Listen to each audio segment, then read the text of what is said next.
November 1942. Any German hope of winning World War II has just vanished. Rommel has been defeated at the Alamein. The Allies have landed in North Africa, and on the Eastern Front, the most powerful offensives that the Soviet Union had launched to date are taking place. The most famous offensive of all is the one known as Operation Uranus, in which almost 300,000 Axis soldiers were surrounded in Stalingrad. However, there was another offensive during that month of November to which the Soviet High Command allocated even more resources than to this operation in Stalingrad. Precisely because all eyes were focused on the successful operation against the city on the Volga, the great offensive launched on the Rzhev salient went practically unnoticed. Next in this program, we are going to analyze the power of the Soviet attack in Rzhev, and the actions of Walter Model that made it possible to defend his sector without any kind of setback. And this is the question that most of the world is asking. How is it possible that the Soviet offensive in Stalingrad succeeded, and the one launched in Rzhev failed if it had more soldiers and tanks? To give us an idea, according to author David Glantz, in Operation Uranus the Soviets used a force of close to 1 million troops, along with some 900 main battle tanks. However, for this offensive against the Rzhev salient, the number of troops is estimated to be between 1 million and 2 million, and the number of tanks is at least double those used in the operation to encircle Stalingrad. Thus, what the Soviets wanted in Operation Mars with these huge forces was the following. First of all, they wanted to expel the Germans from the salient that was about 150 kilometers wide and 120 deep, which was located by the end of 1942 only 180 kilometers from Moscow. With this, in addition, they intended to cause the Germans a great defeat, encircling part of their troops if possible, and forcing them to neglect other sectors such as Stalingrad or Leningrad in which they were also going to attack. The attack would be carried out taking advantage of the hundreds of kilometers that the salient had, and they would penetrate up to 4 different points. The first would be in the southern sector of Belyi, and the second a little further north of that position. On the other hand, the third attack would start from the north of the salient, specifically from the town of Molodoi Tud, and the fourth and last from the town of Lebedk, in the eastern sector of the salient. To defend this territory, Walter Model had a force of approximately 350,000 soldiers, who were very battle-hardened, after months enduring all kinds of Soviet attacks. These were distributed in 15 infantry divisions, and in 5 panzer divisions, and 3 motorized divisions, including the elite Grobdeutschland division, which totaled some 1,600 battle tanks. This series of divisions, as we are going to see below, proved vital in order to defend the Rzhev salient. It should be noted that Walter Model did not have all these units at the time of the attack, but luckily for him, many were close to the reserve area and could be quickly sent to support the defense.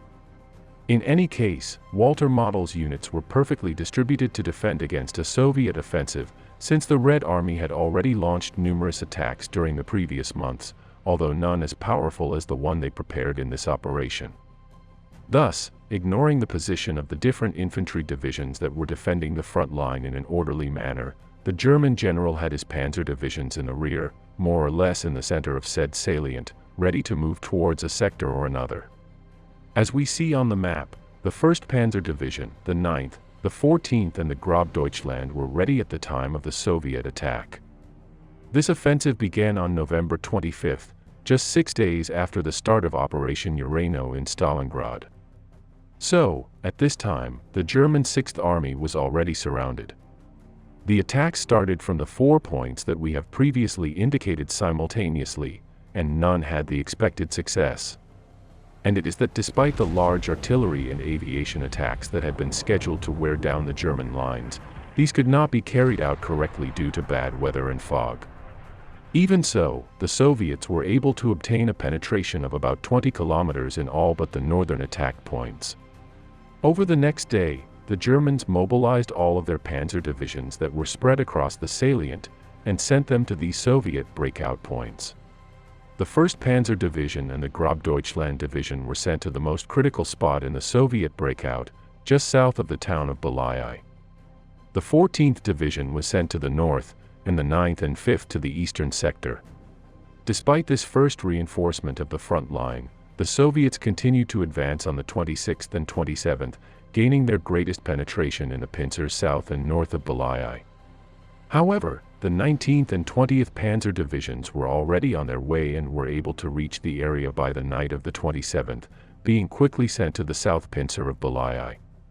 This allowed the Grob Deutschland Division to be sent to the northern pincer, which was also advancing.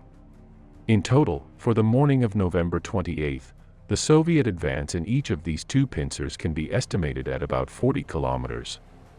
With respect to the penetration in the north and east pincers, we have to indicate that by this date they were no longer in any danger and had been paralyzed. After a German counteroffensive during the last days of the month, part of the Soviet forces that had attacked in the eastern sector had been isolated and were gradually being reduced without problem.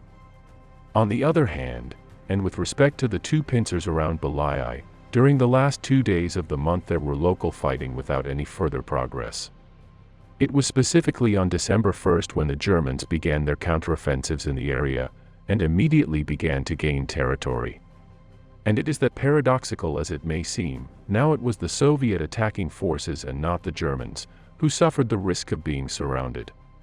General Walter Model planned his attack so that he would attack from the north and south of the Soviet penetration, to inflict the greatest number of casualties on the Soviets.